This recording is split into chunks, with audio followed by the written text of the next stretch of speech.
சமூக ஆர்வலரான அன்னை விஜி சரவணன் அவர்கள் கடந்த 4 ஆண்டுகளுக்கும் மேலாக ஸ்ரீவைகுண்ட தொகுதி மற்றும் அதன் சுற்று வட்டார பகுதிகளில் உள்ள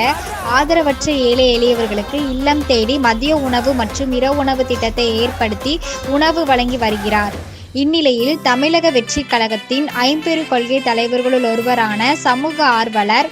அஞ்சலை அம்மாளை கொள்கை தலைவராக அறிவித்ததன் ஏற்பால் தமிழக வெற்றி கழகத்துடன் இணைந்து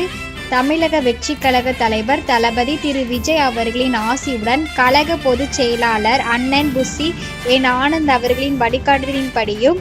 26/12/2025 அன்று 1291வது நாளாக ஏரல், உண்டியலூர், ஸ்ரீவைகுண்டம், கோட்டைக்காடு, சிறுத்தண்டநல்லூர் மற்றும் கீழமங்கலக்குறிச்சி அதன் சுற்று வட்டார பகுதிகளில் உள்ள 161 ஆதரவற்ற ஏழை எளியவர்களுக்கு தமிழக வெற்றி கழகம் தூத்துக்குடி மேற்கு மாவட்டம் சமூக ஆர்வலரான அன்னை விஜி சரவணன் அவர்களின் சார்பில் மதிய உணவாக முட்டையுடன் கூடிய சாம்பார் குழம்பு சாப்பாடு வழங்கப்பட்டது.